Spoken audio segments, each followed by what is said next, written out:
कुशल और सामर्थ्य के योग्य है, क्योंकि तू ही ने सब वस्तुएं सृजी और वे तेरी ही इच्छा से थी और सृजी गई। आमीन, हालेलुया। क्योंकि क्या है, प्रभु योग्य है, इस कारण से प्रभु की आराधना हमें करते रहने चाहिए। उसने हमें बनाया, उसने हमें बचाया, उसने हमें संभाला है, उसने हमारी हर एक जरूरतों को पूरा किया है, उसने हमारी हर एक प्रार्थना का उत्तर दिया है। जब भी हमने उसे पुकारा अपनी प्रार्थना में, है ना, उसे विनती की, उसके आगे रोए, उसके आगे घुटने टेके, परमेश्वर ने हमारी सुन ली और हमें निराश होने नहीं दिया है। हालेलुया,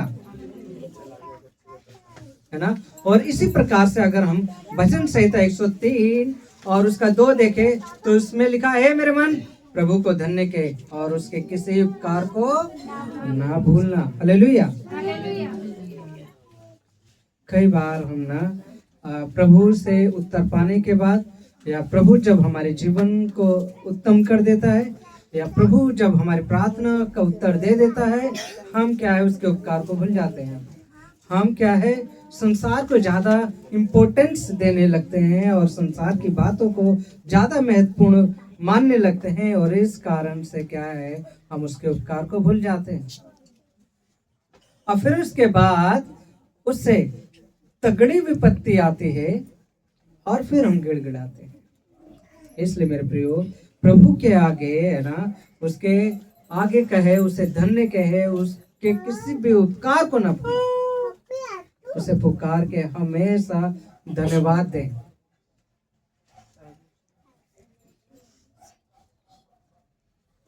भजन संहिता 22 का 3 में इस प्रकार लिखा, तू तो पवित्र है जो इज़राइल की स्थितियों के बीच विराजमान है। हालेलुया, है ना। और हम देखते हैं आराधना से परमेश्वर की उपस्थिति आती है। जब हम आराधना करते हैं, बाइबल कहती है कि मैं तुम्हारे बीच में उपस्थित होता हूं। वो हमें सिंगल नहीं छोड़ देता, या हमारी आराधना को अनसुना नहीं कर देता, या जब हम उसके नाम को पुकारते हैं, वो हमें ऐसे नहीं कर देता कि हम अपने परमेश्वर अपने कान को बंद कर ले और दूर चला जाए। नहीं, वो कहता है स्वर्ग से अपने कानों को तुम्हारी ओर लगा के रखता है। हालेलुया, है ना। और जहाँ सच्ची आराधना होती है वहाँ प्रभु का सिंहासन अपने आप आ जाता है। हालेलुया, है ना। दूसरा इतिहास 5 का 13 और 14 देखे, मंदिर आराधना से भर गया, बादल ने मंदिर को क्या किया, ढक लिया, है ना। और सच में जब आप आराधना करते हैं, जब उसके उपस्थिति में बैठते हैं, है ना, वो आपको ढक लेता है, आपके चारों ओर अपनी सुरक्षा को घेर देता है, वो अपनी आशीषों को आपके चारों ओर भर देता है। लेकिन आप कई बार इस बातों को नहीं जानते हैं ना, और कई बार अनदेखा कर देते हैं, या शायद आप जाने में नहीं लेकिन अनजाने में आप क्या कर देते हैं, अनदेखा कर देते हैं। लेकिन यहाँ बाइबल क्या कहती है, जब आप आराधना करते हैं, परमेश्वर की उपस्थिति वहां पे आ जाता है, परमेश्वर का सिंहासन आपके सम्मुख आ जाता है, आपको घेर लेता है। Hallelujah,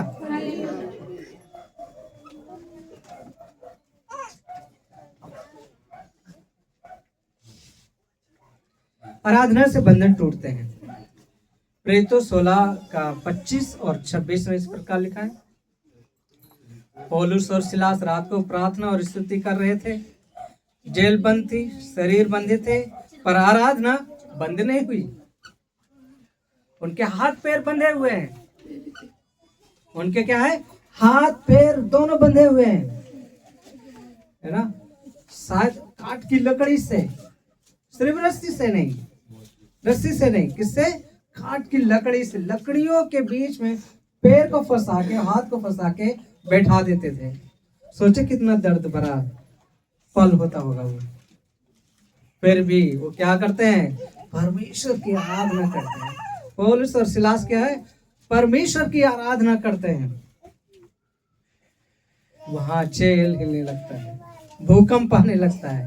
hallelujah.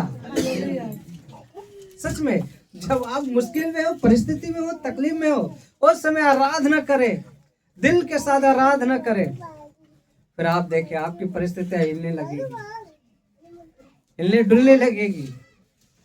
आपके आसपास की चीजें घबरा जाएंगी, शैतानी चालें टूट जाएंगे, सारे बंधन टूट जाएंगे। हालेलुया।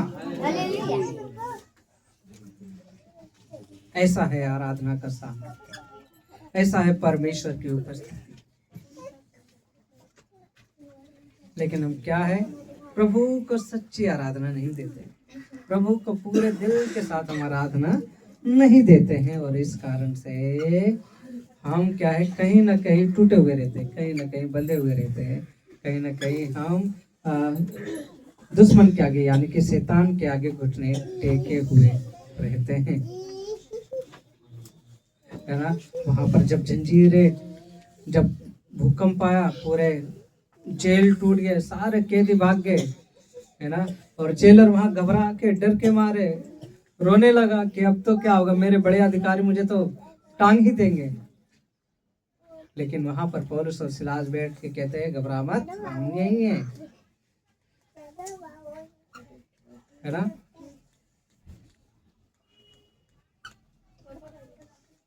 तीसरा भाग देख सकते हैं, प्रभु की आराधना कब करें।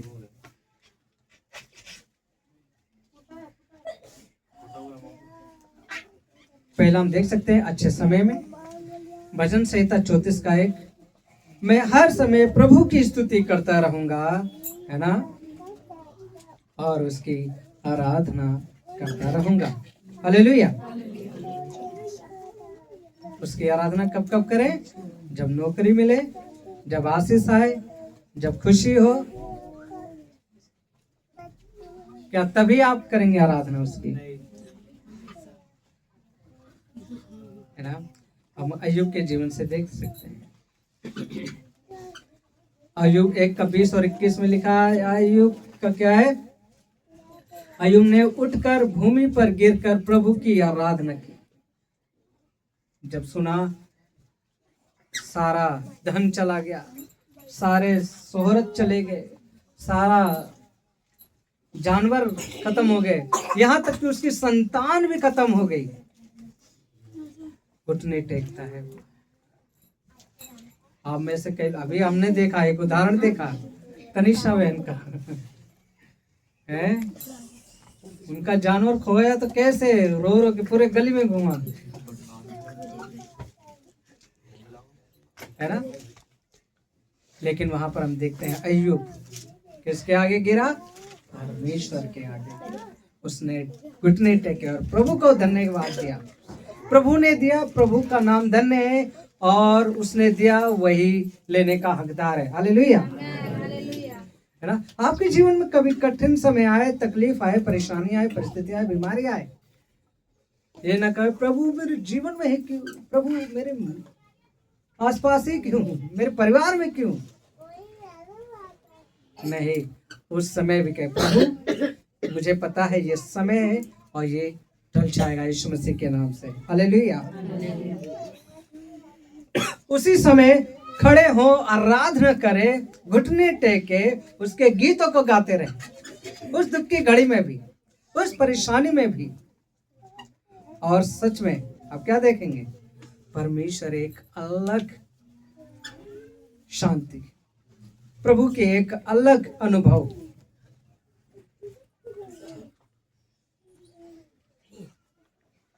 हर परिस्थिति में, पहला थिस्सलुनीकियों 5 का 18 में लिखा, हर बात में धन्यवाद करो।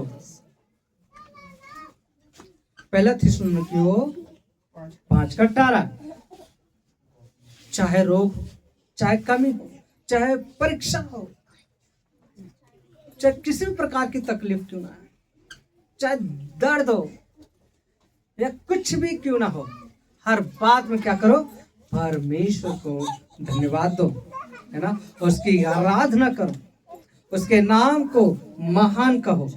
हालेलुया। आराधना स्थिति पर नहीं, विश्वास पर आधारित होती है। हमें विश्वास करना है मेरा परमेश्वर महान है, ये कुछ भी नहीं है, ये बीमारी कुछ नहीं, ये तकलीफें कुछ नहीं, ये परिस्थिति कुछ नहीं, ये परेशानी कुछ नहीं, इनसे बड़ा कौन है? मेरा परमेश्वर है। हालेलुया।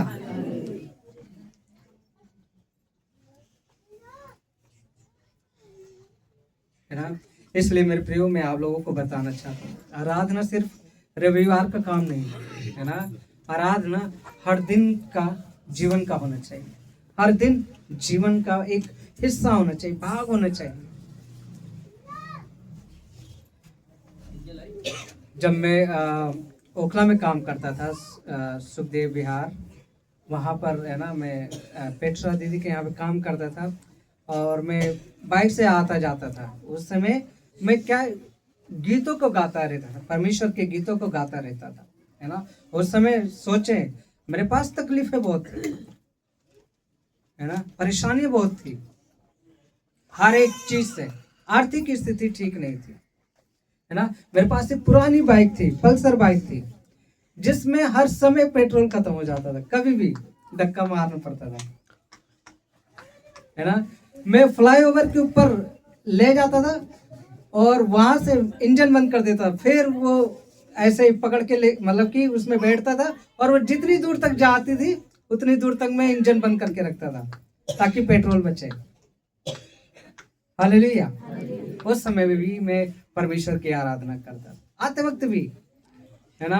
फ्लाईओवर के पास जाता था या जहां ढलान होती थी वहां इंजन बंद कर देता था ताकि पेट्रोल बचे, है ना? और वहां से यहाँ तक परमेश्वर ने मुझे इतना आशीष किया। ये किसकी वजह से?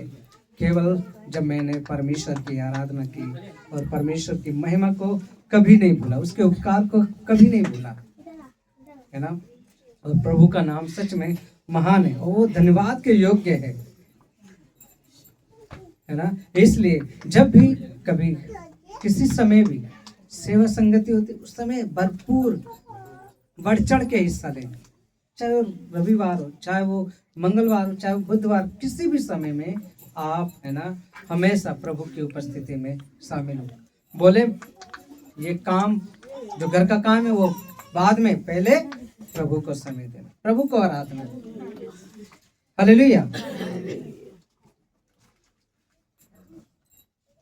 है ना? अगर हम इब्रानियों 13:15 में देखें, हम यीशु के द्वारा परमेश्वर के लिए स्तुति का बलिदान चढ़ाते हैं, है ना? और जब आराधना सही होती है तो जीवन बदलने लगता है, घर बदलने लगते हैं, है ना? चर्च में आत्मिक आग जल उठती है ना? हमारे आसपास की चीजें सही होने लगती है, हमारी शारीरिक चीजें सही होने लगती है, हमारी बुद्धि सही होने लगती है, हमारा चाल चलन सही होने लगता है। ये तभी संभव है जब आप परमेश्वर की उपस्थिति में बैठते हैं और उसकी आराधना करते हैं, चलते फिरते कहीं पर भी हमेशा प्रभु की आराधना जब आप करते हैं, है ना? तो प्रभु आप लोगों को आशीष दे इन वचनों के द्वारा। आइए हम अपनी आंखों को बंद करेंगे इस समय और प्रार्थना में जाएंगे।